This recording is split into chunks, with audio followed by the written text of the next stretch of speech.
Hello, everybody, and thank you for joining me. My name is Brigitte Gabriel, and I wanted to share with you my story.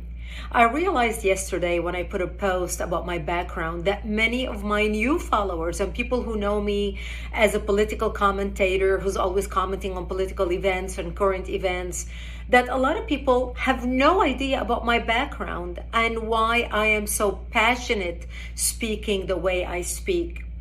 But let me share with you my background, and you'll understand where this passion comes from, and why this week has been so difficult for me watching what's happening in the Middle East. You see, I was born and raised in Lebanon, which used to be the only majority Christian country in the Middle East. We were open-minded, we were fair, we were tolerant, we were multicultural. We prided ourselves on our multiculturalism.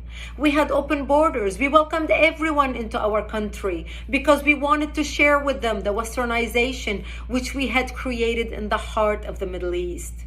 Lebanon became Paris of the Middle East, banking capital of the Middle East.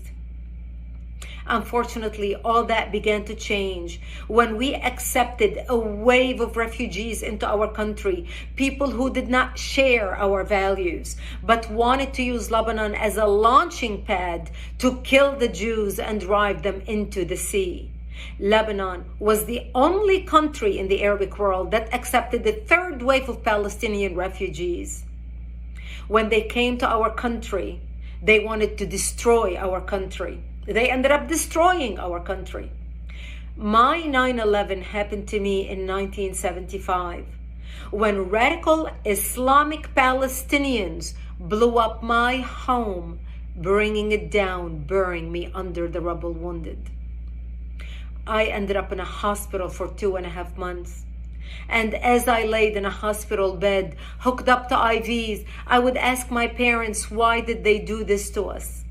And my parents would tell me, because we are Christians, they consider us infidels and they want to kill us.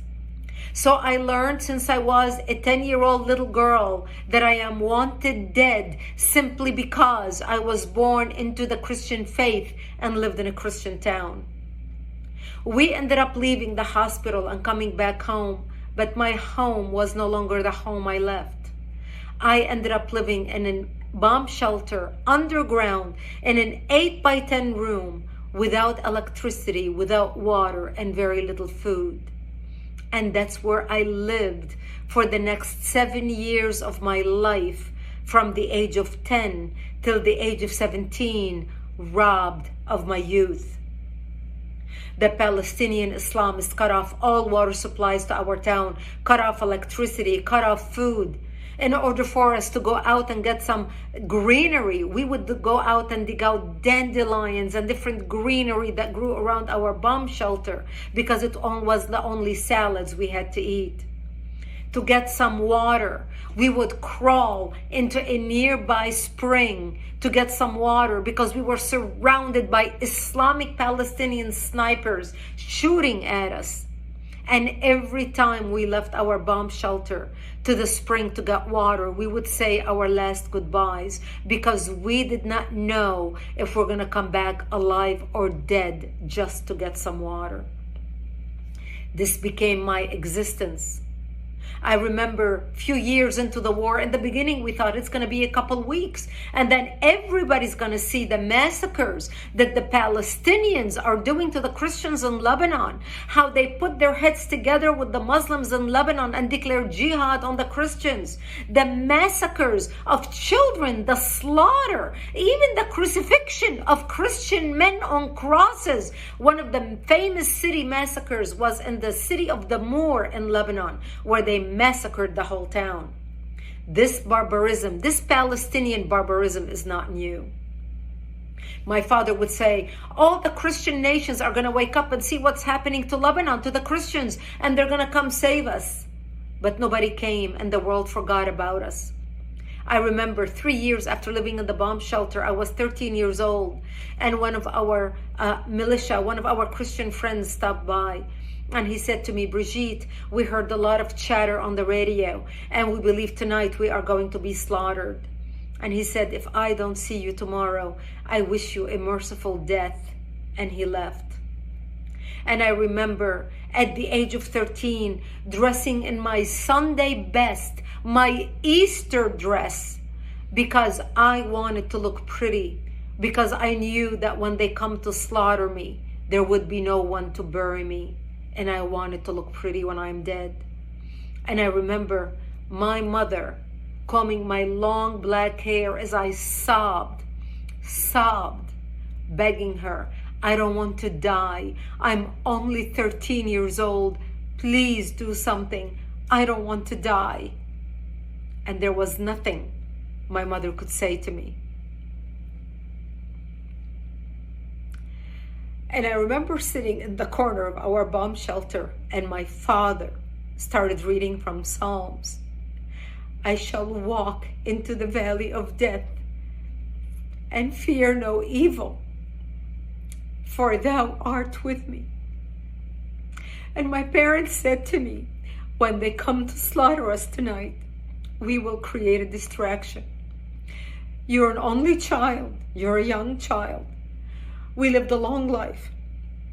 We will create a distraction, and you just run towards Israel, run towards the Israeli border, and don't look back. You see, we knew if we run to the Jews and beg for help, the Jews are not going to slaughter us, because we had more shared values with them than we had with the Muslims.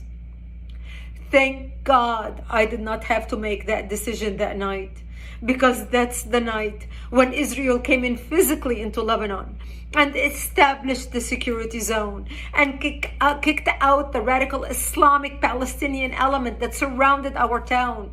And Israel set up artillery bases in the hills surrounding our town. And that's how we survived for another 5 years, until 1982, when Israel invaded Lebanon, working with the Christians, trying to help the Christians take back their country, take back their democracy, and kick out the radical Islamic element that had taken control of the country at that time. We had 11 Islamic terrorist organizations operating out of Lebanon, including the PLO, the Palestinian Liberation Organization. And Israel finally ended up kicking Yasser Arafat and his cronies all the way to Tunisia. And that's how we came out of the bomb shelter and back to rebuilding our lives.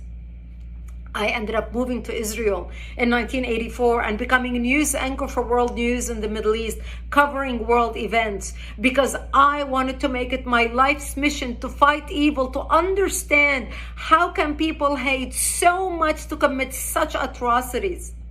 My life story is detailed in a book titled Because They Hate. A survivor of Islamic terrorism warns America.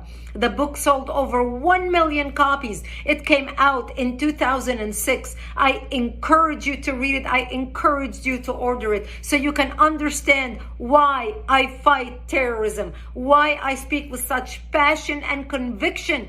People who watch me debate people and fight people and care less about the labels people throw at me. They call me radical. They call me a hater. I don't hate anybody. I pray for the Middle East. Today I'm praying for the Jews, for the Palestinians, for the Lebanese, for the innocent people who are dying or who are going to die because of the work of Hamas, because of the work of Hezbollah, because of the work of Iran, because of the crazy radicals who want to kill, who want to create mayhem on the world.